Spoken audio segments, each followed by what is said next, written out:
A mid-century mess, a shotgun with charm, and a floating double-decker. Chip and Joanna Gaines have tackled plenty of fixer-uppers, but which one takes the cake as their absolute best renovation? I told Joe that I had this, and I don't mean to brag, but I love it when a plan comes together. The beautiful blue home featured on Season 3 of Fixer Upper made headlines for all the wrong reasons in 2017 when a drunk driver crashed his car through the front exterior. Chip and Joanna Gaines' clients, Ken and Kelly Downs, used the crash as an opportunity to voice their disappointments with the location of the house, telling the Waco Tribune-Herald, "It's like the Wild West here. There's been a lot of commotion coming from the bars and the store across the street." Fans, however, will remember the Three Little Pigs house for being the 100-year-old home that Chip and Joanna brought back to life, with a new steel apron sink and striking blue kitchen accents. The duo echoed the Downs assessment during the original renovation, though, calling the house a wild card and hinting at the fact that whoever purchased the fixer-upper would indeed need to be brave. We're going to work our darndest to make you guys proud. I think this house has got a lot of risk, but I think when it's all said and done, there's going to be a reward at the end of it. The Downs agreed to take on the challenge, purchasing the 1905 property for $35,000. As of early 2023, fans of the show can rent out the home for nightly stays or weekend trips to Waco, Texas, the epicenter of Chip and Jo's great Magnolia empire. In the Airbnb listing for the home, the host proudly informs prospective visitors about the wonders of the incredible master bedroom, which includes a large shower and bathtub, and the 2 studies. The owners further reveal, "This house has been touched from top to bottom by the amazing Magnolia style and is ready for you." When former U.S. Marine T.J. Brooks and his girlfriend Stephanie Lundy purchased a home attached to an unfinished barn in Waco, they likely had no idea it would become one of the most memorable renovations in fixer-upper history. Stripping out the drafty walls and reconfiguring the floor plan, Chip and Joanna Gaines made it their mission to give this couple their dream home. Acreage was essential, and T.J. and Stephanie had definitely lucked out with this charming property and its beautiful views of Texas farmland. There were, however, multiple challenges to make the place work for TJ, who had lost his leg in Afghanistan. To make matters worse, the needed renovations would demand the couple go over their budget. Nevertheless, they wound up charmed by the stunning renovation. By the end of this episode, cast and crew were shocked as TJ began lowering himself down to one knee against the backdrop of his home's striking new exterior, fit with farmhouse columns and handmade porch swing. TJ christened the property by popping the question to the woman of his dreams. And I know we've been on a lot of great adventures, and I think this marks the beginning of our greatest adventure. The Season 2 house, which was dubbed the messy mid-century modern, happens to be one of Joanna's favorite renovations of all time. My goodness, we don't get a whole lot of these in Waco, Texas, man. This is a funky little house, Very isn't it? funky. That's exactly what I was thinking.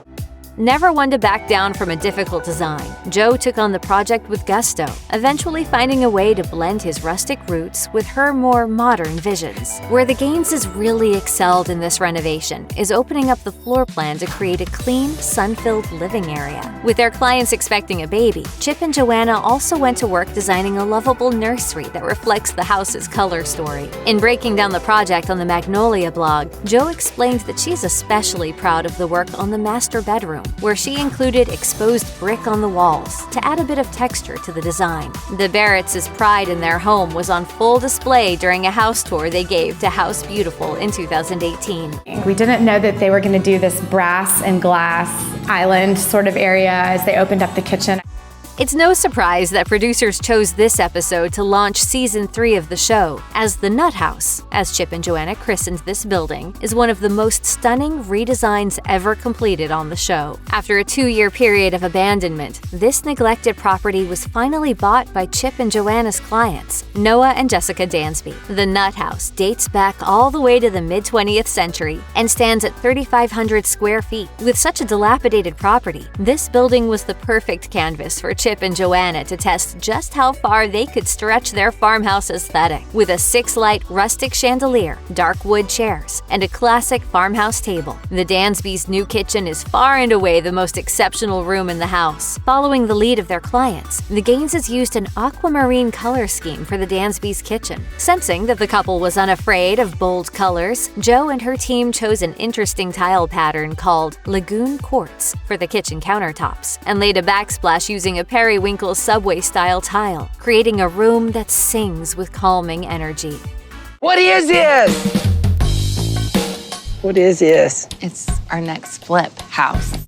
Featured on season 4 of the show, the Giraffe House fascinated audiences who wanted to find out if Chip and Joanna could pull off a renovation so different from their usual style, sporting intricate stonework on the exterior that resembles a giraffe pattern. This safari-inspired project was quite the radical shift away from Chip and Jo's usual modern Texan flair. Leaning into the home's natural bungalow vibes, Jo managed to pull off a beautiful interior renovation with herringbone-patterned hardwood, floral brass light fixtures, and wide European-style arched doorways. The eclectic mixtures of textures throughout the house and the original pantry doors that were serendipitously found in the garage mid-construction give this house a truly old-world feel. The dining area turned out to be the star of this particular renovation, with a shiplap ceiling and other modern elements like a jute rug and rattan dining chairs. The design of the dining room proved that not everything on Fixer Upper has to be farmhouse chic.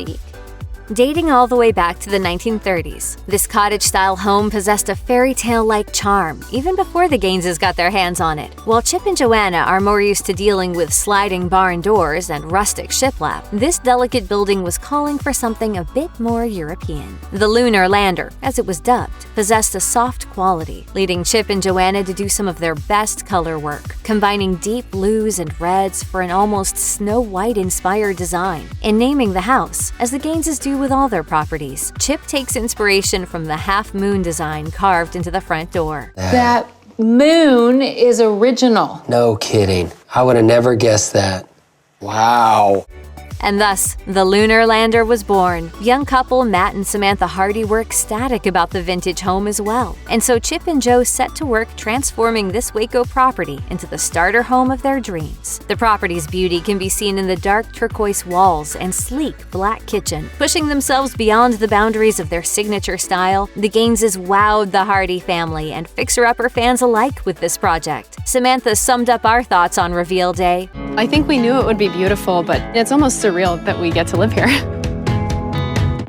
Tiny House, Big Charm was the perfect title for this Season 3 episode of Fixer Upper, as it centers on the renovation of what was one of the last shotgun houses left standing in the Waco area. For the uninitiated, a shotgun house is a small abode that dates back to the early 19th century. They were originally associated with African American populations in the southern cities of New Orleans, Louisiana, Houston, Texas, and Charlotte, North Carolina. Architecturally, these unique buildings continue to draw people from all walks of life for their effective use of space and inexpensive price tag. When Chip and Joanna Gaines first stumbled upon this rare 720 square foot shotgun house with their clients, Cameron and Jesse Bell, the interior was completely dilapidated. However, by the time Chip and Jo were finished with it, this uniquely vertical shotgun house had made HGTV history. By the end of the project, the Bells couldn't have been more pleased with their one-of-a-kind home. From its historically accurate southern charm to the modern, fully operated loft staircase, this fixer-upper renovation is truly unlike any other. It's really cute. Isn't that cool? It's really cool. And it's no surprise that when the Bells decided to sell in 2017, the renovated home was listed for nearly $1 million. Situated in the Lake Waco area, this home was exactly what Chip and Joanna Gaines' clients were looking for, a modern beach home. Not a duo to disappoint, Chip and Joanna reconstructed the home in a way that embraced the surrounding landscape, building back doors that easily open out into the yard, a beautiful second-floor balcony, and a woodlands-inspired black tile fireplace to bring it all together. What earns this renovation a spot on our list is Chip and Joanna's attention to structural and cosmetic detail. As Florida transplants, it was crucial for Teresa and Steve Fox to feel at home in their new state of Texas, where beach-inspired designs are much harder to come by. Though the Gaineses couldn't replicate Florida's saltwater scent or towering palm trees, they could bring a little bit of the beach to the Fox's new sanctuary. Is this a beach house or is this a tree house? Which one's it going to end up? We're going to do beach. On reveal day, the Fox walked into their home to find beauty around every corner, including an aquatic-colored backsplash, large French doors, floating kitchen shelves, and sand-colored accent pieces. Transforming this formerly windowless property into the Fox's palatial forever home, Chip and Joanna prove once again why they're the best of the best in home renovation. Once again, Chip and Joanna proved that some of their best work comes when they venture outside of their countryside comfort zone. After meeting with Brett Swartz, the Gaineses decided to make this 1970s-era houseboat, dubbed the Double Decker, a one-of-a-kind renovation project. The Double Decker's undeniable beauty, paired with its unique location, lands this property a spot at the top of our list. There's no denying that renovating a houseboat is a scary undertaking. Not only does it come with all the risks of renovating an average house, but there's also the aquatic element to contend with. Chip and Joanna were able to pull off not only a safe and secure houseboat, but also one with a ton of aesthetic flair. Switching out the white exterior for some sleek black siding and adding floor-to-ceiling windows for 360 views of Lake Waco were the most impressive aspects of this renovation and made the double-decker the perfect fit for Brett Swartz. The father of four told HGTV, "Chip and Joanna really captured just the simple, subtle, modern design that I wanted. I didn't want anything flashy. I didn't want anything shiny. I just wanted it simple, and I feel like they really got it perfect." You know what we're calling this project? Tell me. Barndominium. Did you come up with that on your own?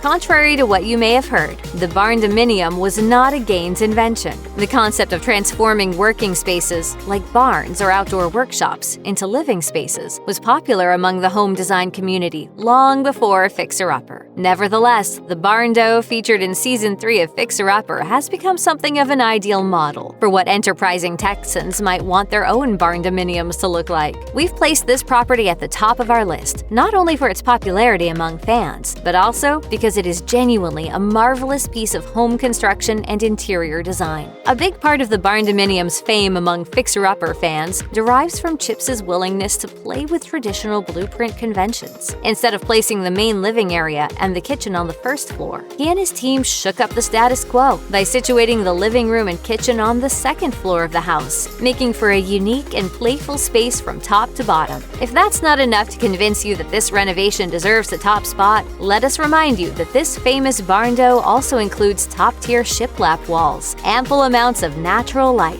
and rolling barn entryways, not to mention the tranquil lakeside you can also encounter on the property.